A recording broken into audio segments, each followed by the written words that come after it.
Here we are, live. Let's do this. Like the title says, somebody ordered the works. That was Kevin. I'm going to bring you up over here.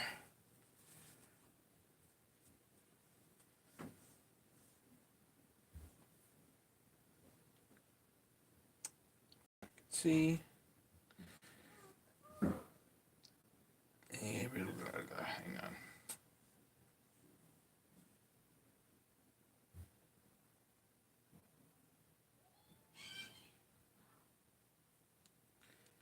Here we go. Got people here already.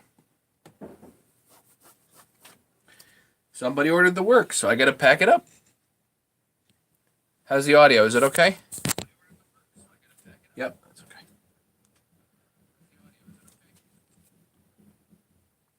Good. Evening, Larry. Yep, Kevin ordered the works. So here we go, Kevin.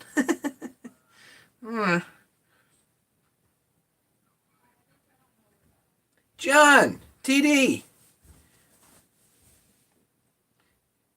John, I don't know if you, John, do you have the full set?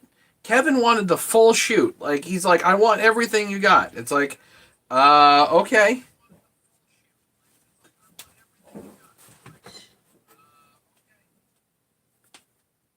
Hey, Ken. Ken, Larry, Pentecost. Tim's here. Oh, guys, all I'm doing is we're just packing up a kit. But if anybody has any questions on tools, hey, Gavin.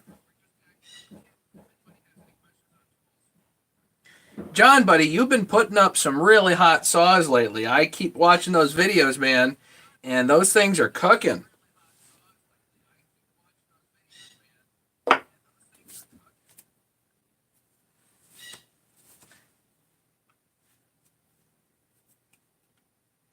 I still think my 350s are faster. I'm just kidding. Whatever. That was a really hot saw, and I love the whistle on that 660. That was pretty good. How much snow did I get? 3 inches, maybe. Sleeting mess here in Holland. Yeah, we have a sleeting mess too. I mean, raining or sleeting or something outside. It's ugly.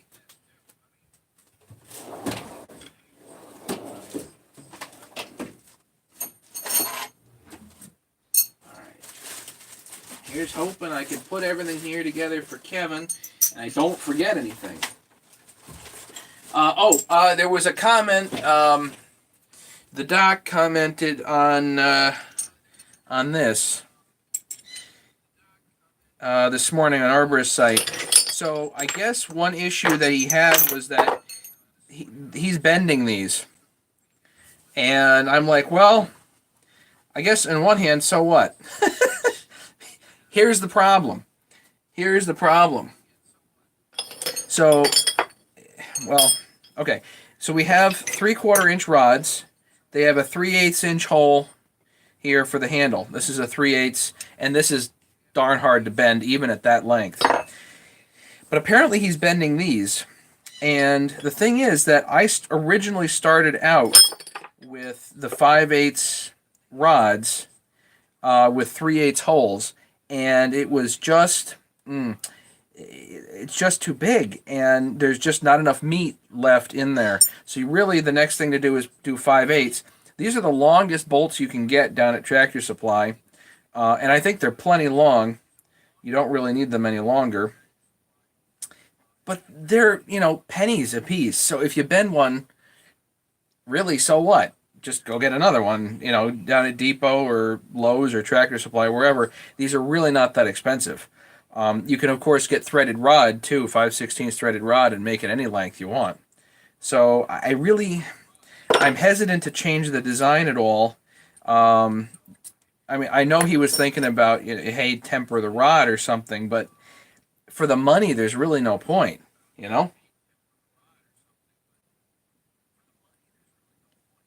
Yeah, this is 5/16.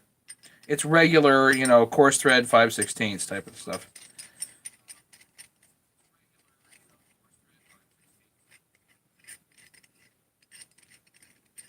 I tried to keep everything like as straightforward and simple as possible. Um,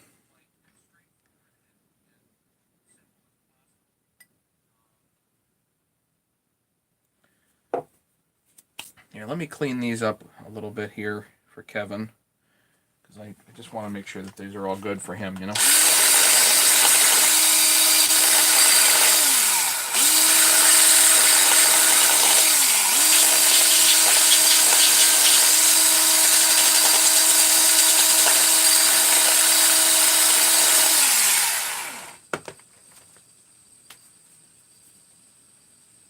So all I do is just kind of round the ends a little bit so it's just not sharp. You know, you don't want any sharpness here.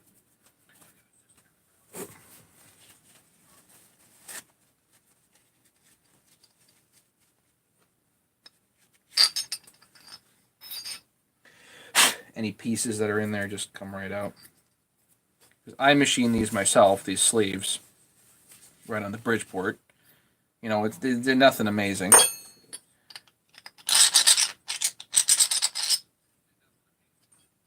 Make sure there's no lip in there. This should literally just fall right through, which is perfect.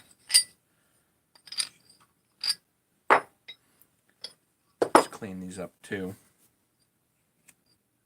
A shoulder screw.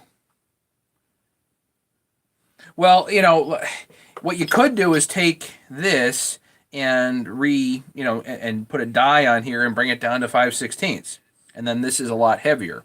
Or you could do it with threaded rod or anything else. But again, what's the point? You know, for the amount of force you're putting on this rod, small sleeve. I mean, the amount of force you're putting on this is like what, 10 foot-pounds? Don't put any more on that than that, you know?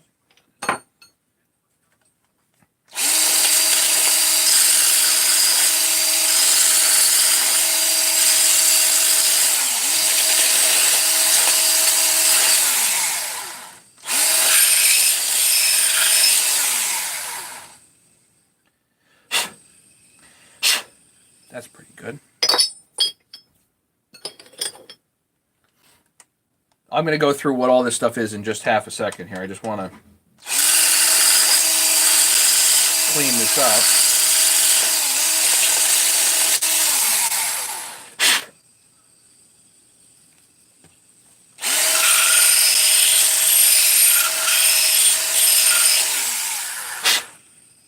Actually, had a short day today. Well, a little bit short. Nothing too super interesting. It was short because everybody canceled out. You know, everybody's freaking out about the snow. Okay. So what do we have here? What is all this stuff? Tim, I was going to ask the same question. Hey, David.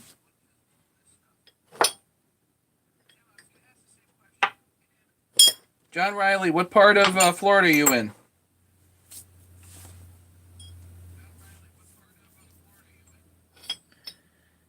All right, so what all this stuff is. Edwin, it's okay. You're not missing a whole lot. All this stuff. So you have rods and you have sleeves. So let's put the sleeves over here.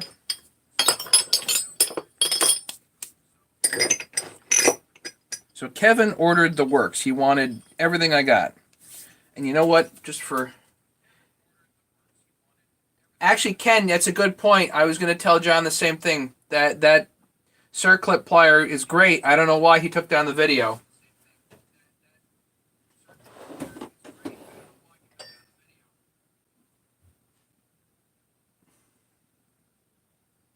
What was I going to... Oh, yeah, I know what I was going to do.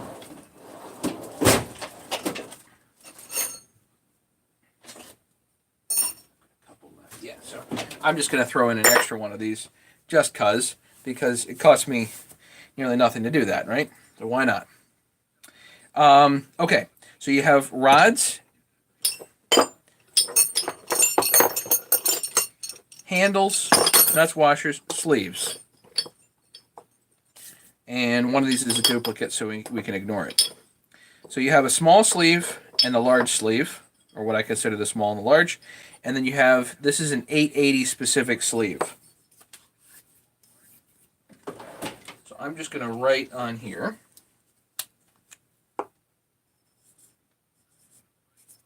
$880. I'm going to write on this because this is very specific.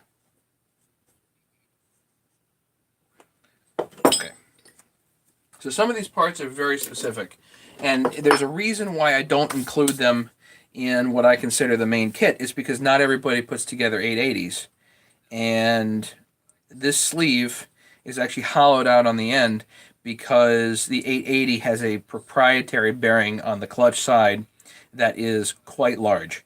Or rather, crank is actually too large to fit inside here. I think it's like 20 or 21 millimeters. So, and this is only 19. Anywho, so the 880 sleeve we can set aside because unless you're doing 880s, you really don't need it.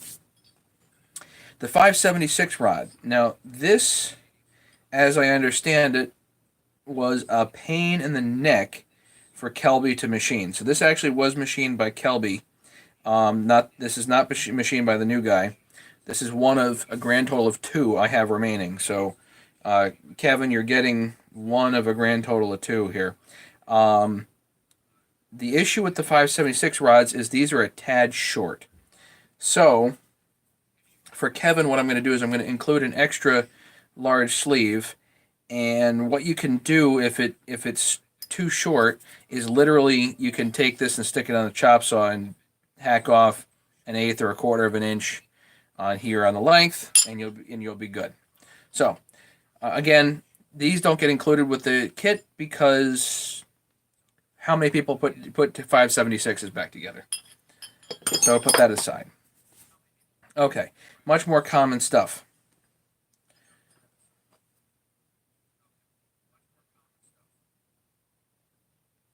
So this also was machined by Kelby. I can tell. This is actually a 242 XP specific rod. Again, not included with what I consider the main kit because not too many people do 242 XPs or that whole family of saw. It's got a very unique flywheel side thread. It's actually M8 by 1.25, which is actually a very common thread, but not common to chainsaws. And the clutch side is quite uncommon. It's 3/8 inch UNC left hand. So, also not common. Anyway, so there you have that. So 242 XP, we'll set that aside. The 242, you can just use the small sleeve for the whole shoot there. Small sleeve, small bearings. Okay, anyway, put that aside. So, what else do we have here? Hang on. Did I end up with something extra?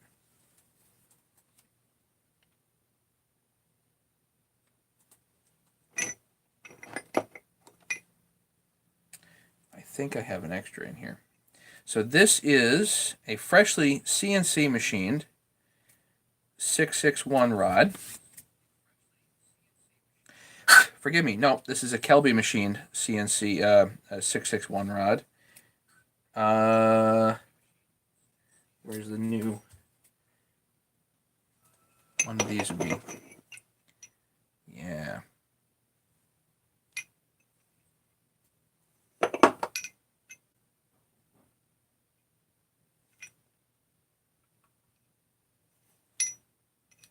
This is a 661 rod. It also happens to have, which is M13 by 1.0, left hand. It also happens to have half-inch UNC left hand for the old 266 and the 61s. Okay, now we get back to what I consider main kit. Flywheel side rod, M10, M8 by 1.0, right hand. So this governs most of the flywheels. Most of the flywheel side cranks. Steel and Husky does both. Now, you don't have to use as Craig Timmons pointed out, where's Craig? You don't have to use the small sleeve with this. You can use the large sleeve. Even though it's sloppy, it's actually important to use a large sleeve when you have large bearings. If you have large bearings and you use a small sleeve, guess what? You're going to get that stuck on the crank. Don't do that. Okay, put that aside for the moment.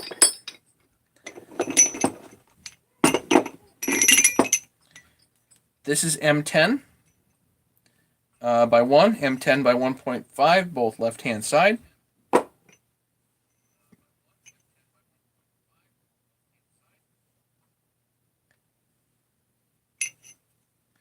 This is a duplicate of this, I believe, so I'm going to check that in a minute, make sure.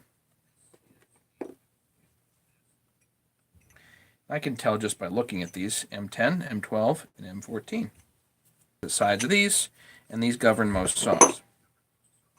And these are duplicates. Let's see, which one am I giving to Kevin? You give him this one. Okay.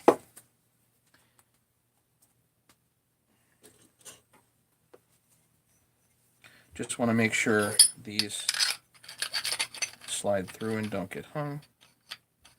It's hung a little bit there. There's probably a little burr here.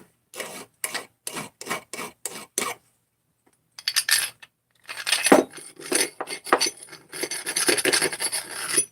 we go.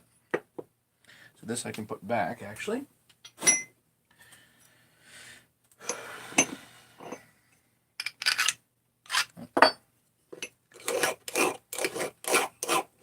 Sometimes there's a little burr on these after machining. Good, that's that. Good. That one slides just fine. This one's got a burr.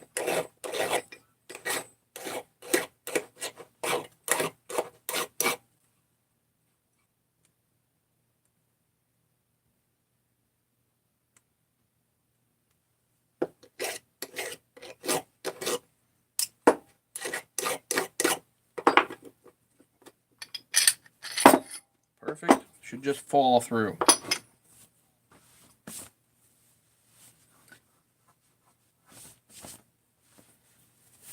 Hey, Barry. Yeah, no kidding. John Saw's pretty... he knows what he's doing, that guy, you know? Okay, make sure this falls through. Good.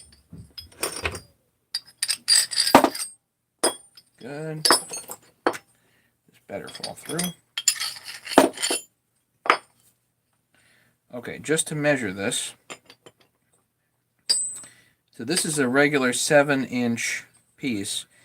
When I get the next batch made, I'm going to get them made half an inch longer. So, but I'm going to have to order. I don't know what the minimum quantity is going to be, but it ain't going to be cheap. And I'm going to have my my machinist is going to have to machine these from a solid blank.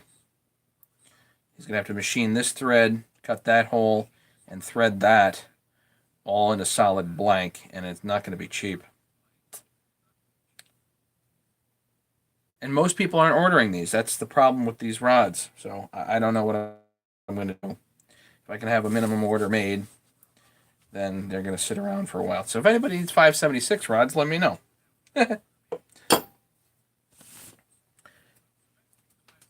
Questions, comments, anything, guys?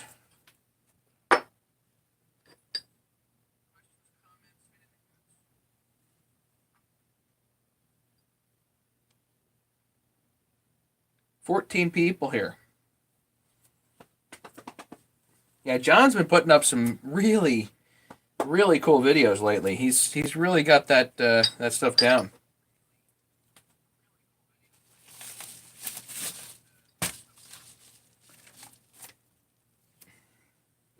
There's one guy with my 394s. With regard to the 394s, I have one guy that said he really wants one and he's getting the money together.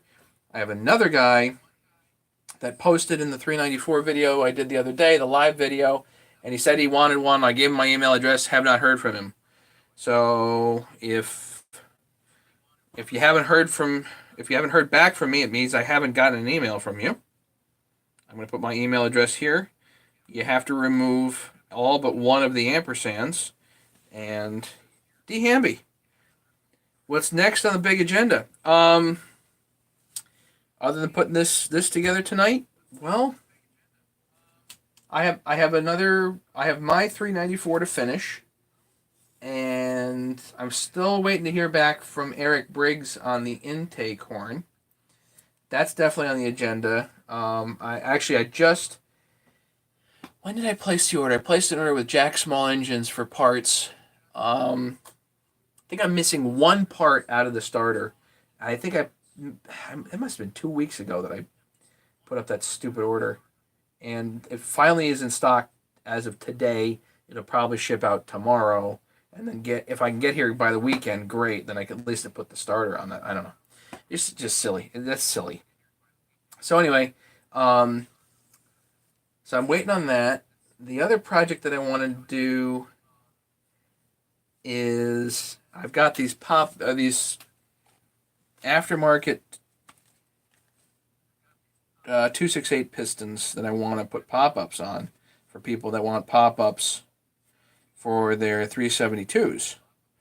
These are 50 millimeter pistons, and I guess it's like the thing to put these 268 pistons in the 372s because you can get a bump up in compression without cutting squish band or without cutting the case. So, why not? Well, it's an idea. I just haven't gotten to it. I've got like 30 of these things. I need to make a jig on the lathe so that I can cut those all to good spec repeatably and fairly quickly. That would be the trick.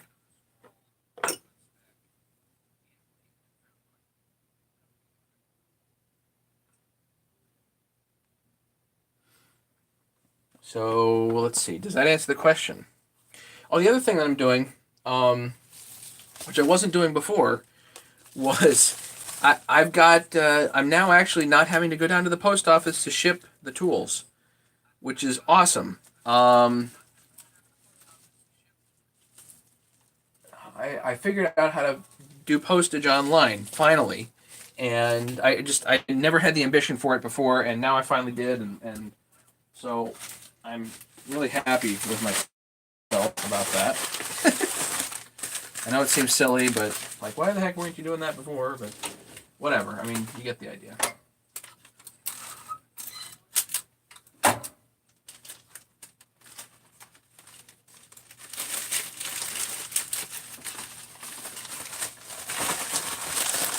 For those people that get tools, reuse these bags. These bags are gold. Just to let you know. I'm actually going to put these in a separate bag.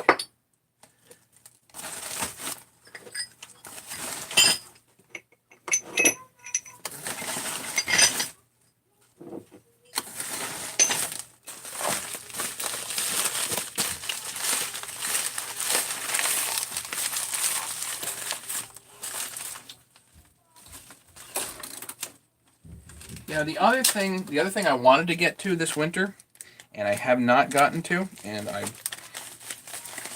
don't know. I wanted to make a sharpener for my bandsaw blades. I wanted to make a sharpener, and it's quite a project. It's very ambitious to do that, I think, at least for me. So I just don't know if that's going to happen. But if it did happen, I think that would be pretty cool.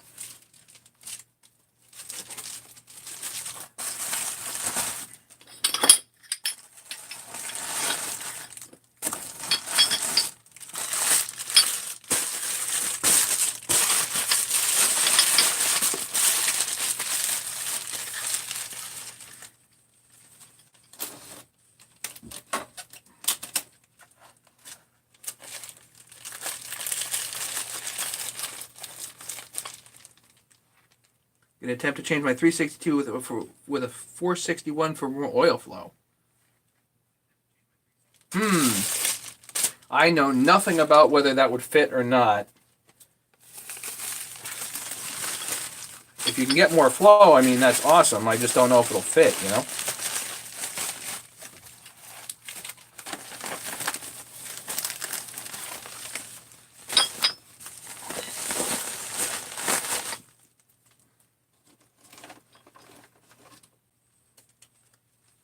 A couple of stickers. Throw those in there too.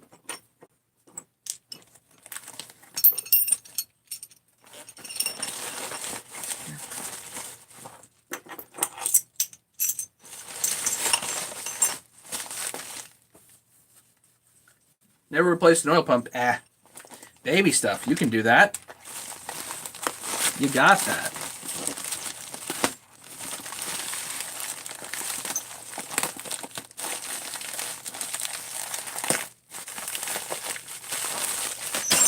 There we go. Piece of cake.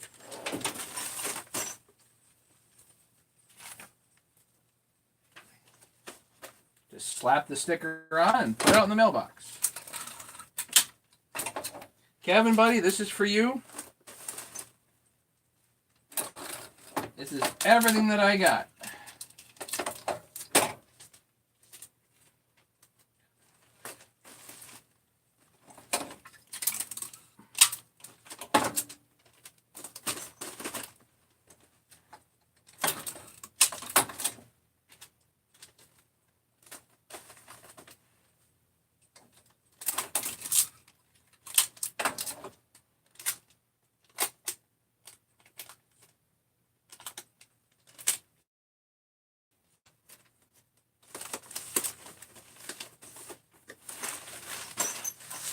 There, buddy.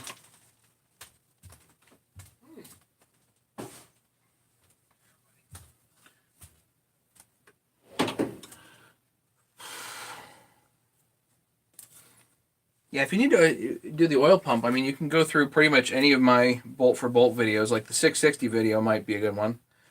It's got to be very similar to that, you know?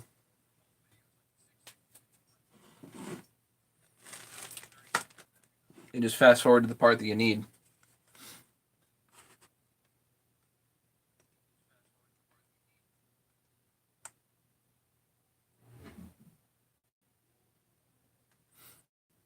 So let's see, what else we got tonight?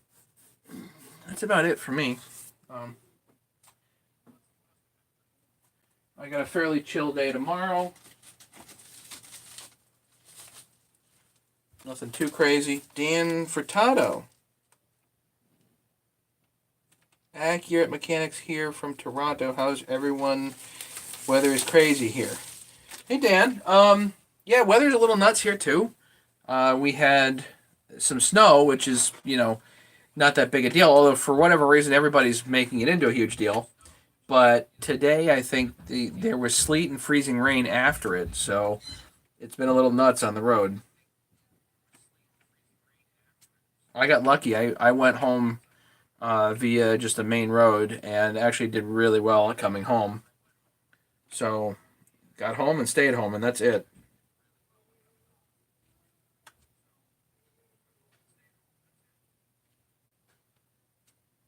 Near 80 here, supposed to be the 60s tomorrow. Yee. So we don't feel sorry for you at all, buddy.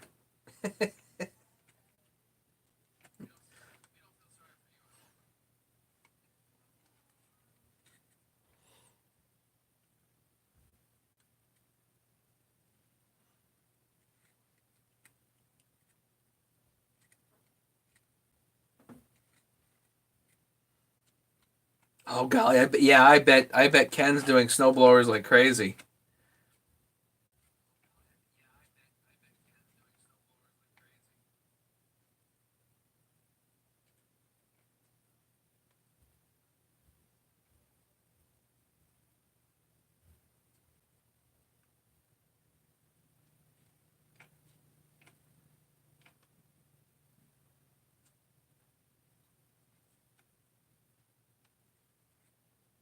No callbacks all day. Nice.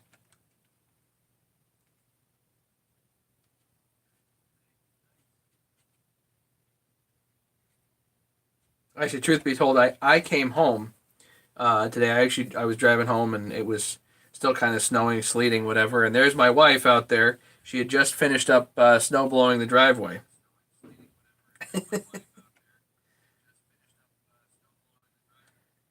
So I guess a good time to come home, right?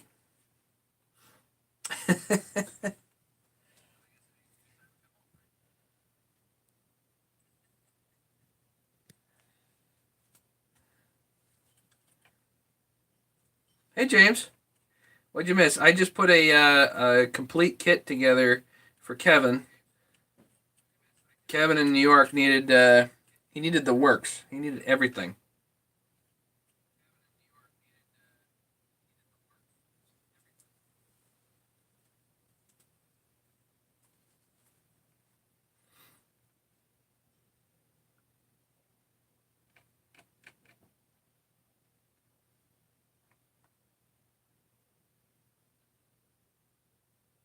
So just so everybody knows, the price on the works is actually $290 for all that.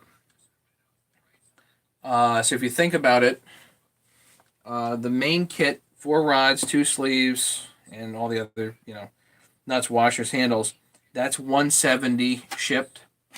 And each additional rod or device is essentially $30. So 170 plus the four additional pieces, 120, so that's 290.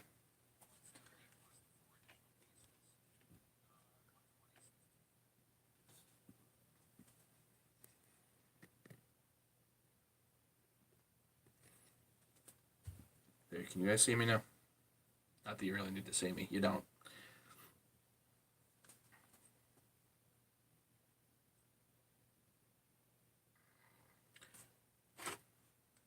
So yeah, I don't usually sell complete kits, mostly because a lot of the stuff in there is at least a little bit esoteric. Um, I'm starting to think I probably should include the 661 rod, which is also the old Husky 266 on the other end, because that's fairly popular. But if you do include that, it brings it from 170 to 200, so that's a round number.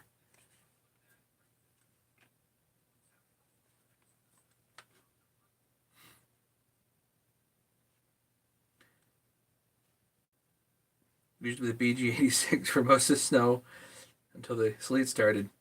Yeah, it was real powdery, wasn't it? I wasn't out there in it. I was inside, of course, but it was fairly powdery when I went out to clean off the car. Came right off. I think it's going to be raining tonight.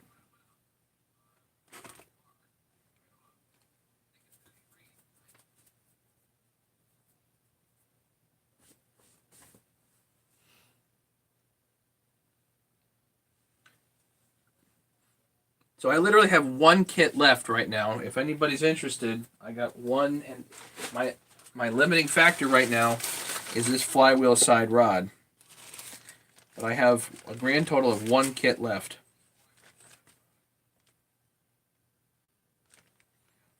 That's it.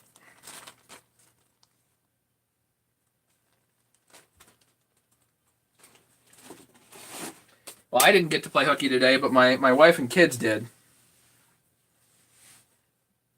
But then my wife was stuck home still blowing the driveway, so.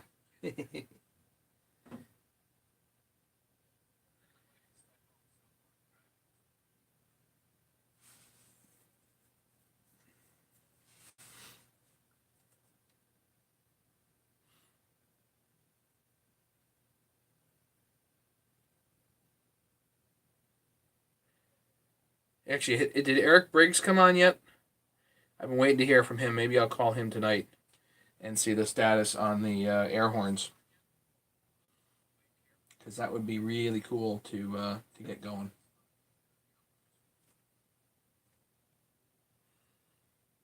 But that's about all I got for you guys tonight.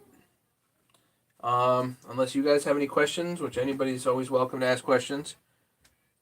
I'm not obligated to answer, of course, but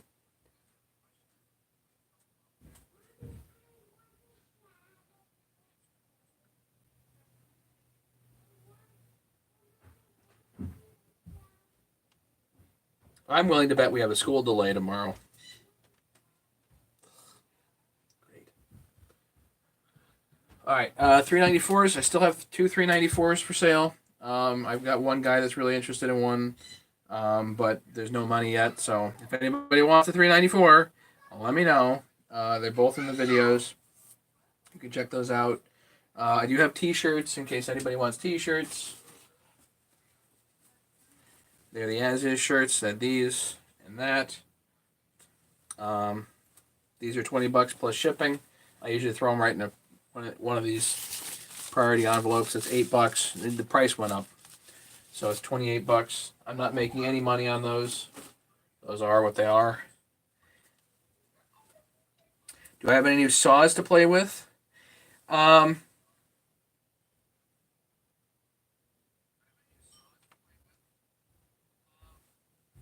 James, the chains. Yeah, I forgot about that. They're sitting over there waiting for you. All good. Do I have any new saws to play with? Not really. I mean, I was playing with most of my saws the other day. You could see. Um, I think I'm up to 14 saws, and I've got two plus the two 394s that are for sale. So I am at this point. I'm basically not taking on new work. I'm not intending on collecting any more saws. I don't have any use for any more. I have plenty of chainsaws, considering I don't really do much cutting. Um, so yeah, I do I have anything new to play with? No. You know, the old boring Husky 394s, if you can consider them boring. I love them. I think they're great. So I have a lot of fun with them. And I'm the type of guy that's enough for, and I really don't, even like say a 3120, it would have to be a screaming deal for me to even be enticed by one. And other people are just salivating over them, but I don't have a particular need for it necessarily, you know.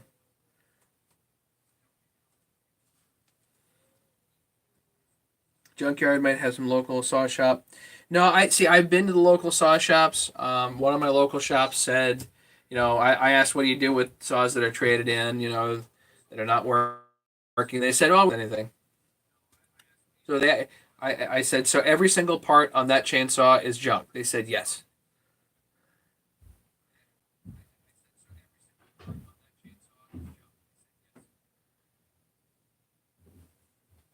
So the local shops are not necessarily helpful, and I have a number of them around me, but basically none of them do rebuilds.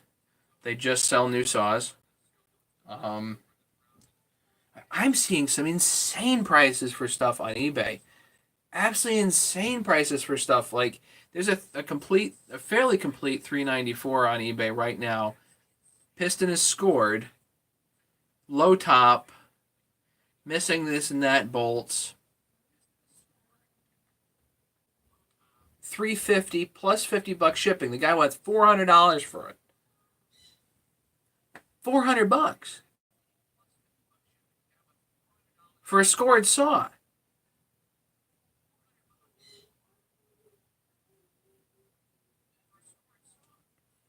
No, Tim, I haven't gotten to see Walt's video yet. I love cutting maple though. It just cuts so nice. It's very nice. Go dumpster diving. Well, at the junkyard maybe you could go. Um, well, you dumpster diving behind behind the shop maybe, but I around here I tend to think it would be extremely hit or miss. Just extremely hit or miss.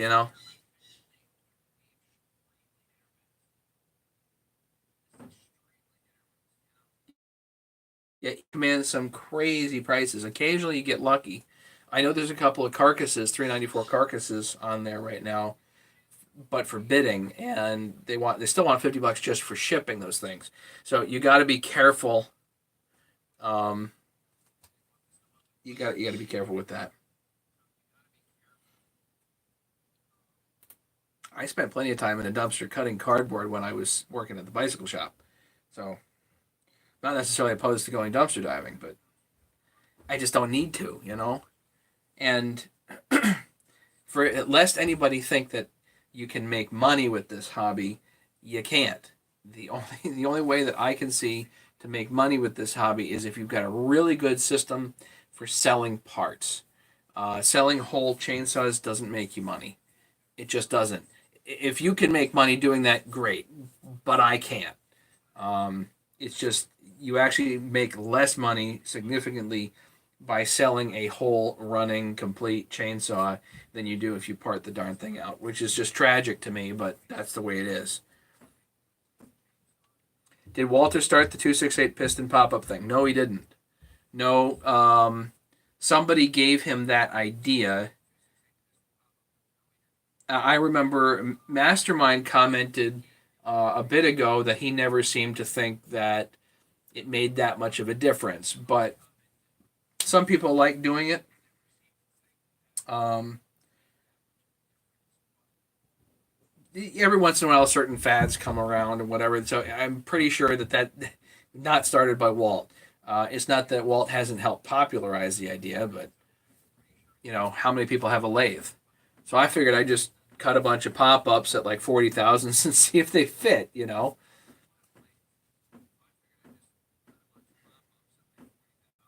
worked at a bicycle shop in the early 80s. When was I there? I was there I started in the mid 90s. So 95, 96, somewhere around there I started. And I worked in the industry for 9 years. Probably changed about 1,000 tubes and tires. I was much better at selling than I was at renting or at wrenching.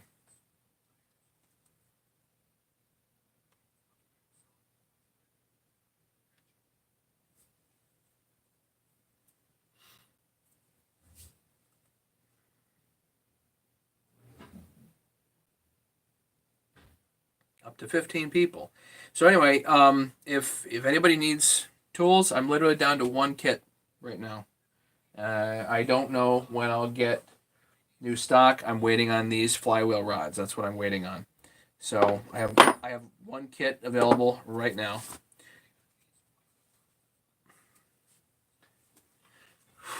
Let's see, anything else, guys? Where do I go to dentist school? University of Connecticut, actually right down the road.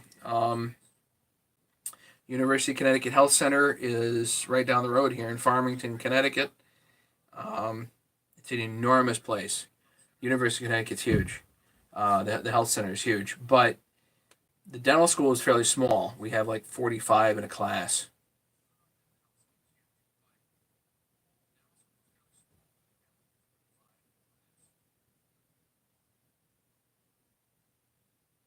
We were still kind of bursting at the seams, though. Hey, hybrid. Am I buying the Craftsman boxes? I don't know yet. I found a scratch and dent top box at the Sears store for like 278 for a 52-inch top box. I'm like, geez, that's kind of tempting. I'm making good money these days, but I'm not making unlimited money. So I want to be careful. Dr.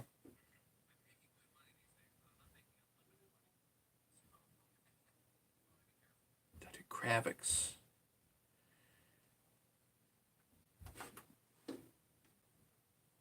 Somehow familiar. If I saw a picture of Dr. Kravitz, I might actually recognize him. Hospital, the dentist school is right across the street. Yeah, the dental schools these days are an interesting thing. I think they have since like the '60s, they've closed a dental school in this country once every 5 years, and they've just in the last 5 years or so started to reopen schools or open new ones. It is insanely expensive to open a dental school. It is insanely expensive to go to dental school these days. NYU wants 100 large a year times 4 years for dental school.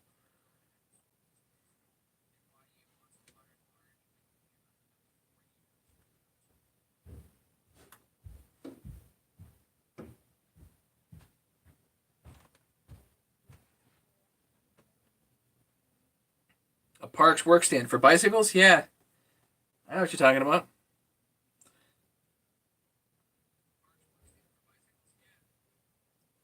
See, today, when I went to dental school, it wasn't nearly that. But I mean, that's just insane what's happened to the prices of schools over the years. Um, it's just not reasonable, you know. The prices for fillings and insurance reimbursements or whatever you want to call it. The going rate for a filling is has not gone up with the price of dental school. Um, it just hasn't. So the less and less of a point of going to school. If I had $400,000 sitting around, I wouldn't. You know, as much as I like dentistry, if I had $400,000 sitting around, I wouldn't punish myself by going to dental school because that's what that is. You're punishing yourself. You're just wrecking yourself by doing it. Um, I just at that kind of money, I don't see the financial reward.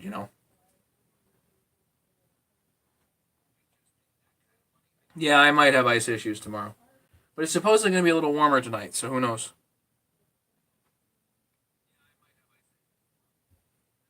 Yeah, we have a really screwed up education system in the country. I mean, we have everything's based on debt. It's all based on debt. Everybody going to school has this innate sense that they have to go to college, and then they just sign on the dotted line for it and have no idea whether they're going to be able to pay it back. That is completely unlike any other investment ever.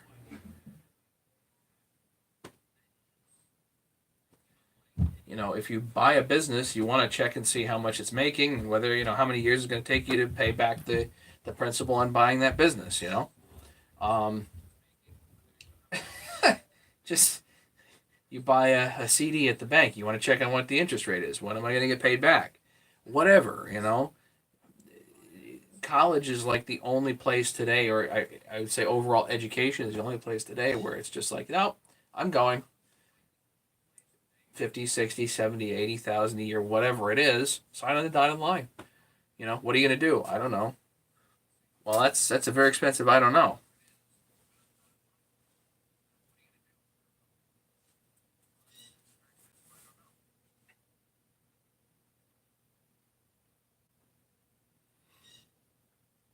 Debating on when to clear the end of the driveway, thinking tomorrow morning. Probably tomorrow. Well, you probably should make sure it's sort of clear now, and then if the rain comes, it'll clear it itself. Dentures or screw in?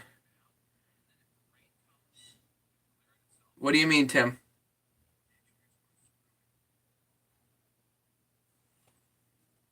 Oh yeah, and the one can no yeah, no one considers payback for the education dollars and time. Right. Well, the time is another interesting thing too. So the time value of money is definitely considerable. If you spend X number of years in school, let's say you're an educated person, probably by the end of your career, you're going to be making by the end of your career, you might be making $100,000 a year, right? Maybe more. Well, if you spend another year in school, that's 100 grand you're not making at the other end. You got to make it pay. That's the thing.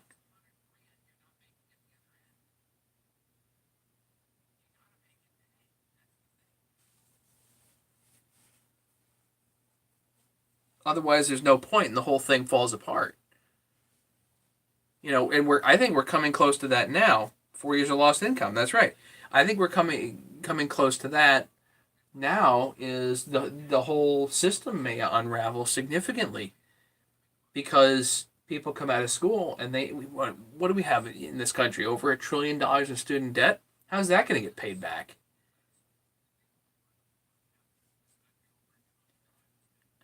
I guess and you can't get out of it by declaring bankruptcy.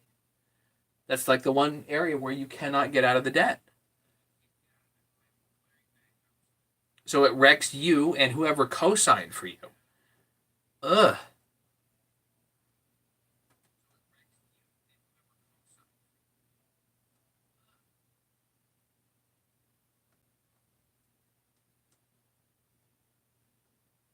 Take care, Hamby. Later. What would I get if I needed replacement?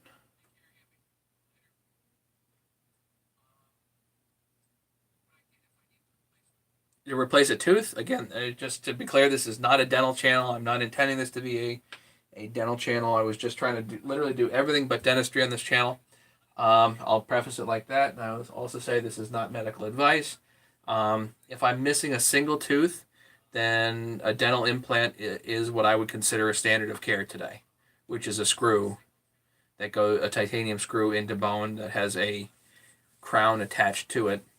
Technically speaking, a single tooth that is cemented to a dental implant is what's considered a fixed partial denture.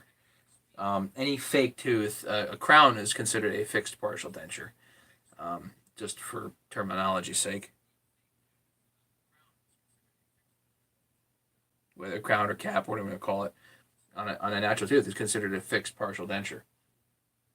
I think most people think of dentures and they think of removable dentures, either complete dentures or partials, what most people call plates. You ever use a chainsaw on dentistry? No.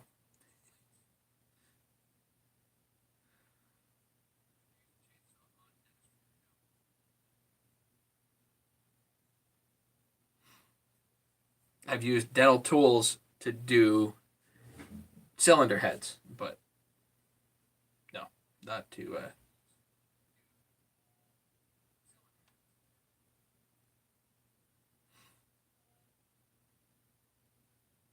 You guys are killing me tonight.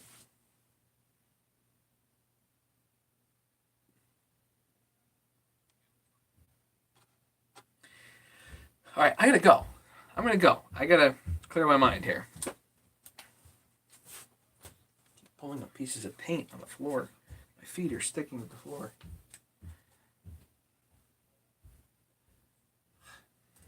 We got a lot of work to do here on the house. Lordy be. So does that does that answer your question? Ladies and gentlemen, be safe. Have a great night. Thanks so much for hanging out and chatting with me. Kevin, your stuff is going to be in the mail tomorrow. It'll be picked up. Good to go there. Just going down to New York State, so not a big deal. And I got one kit left. I have two 394s left. Anybody wants, they can email me.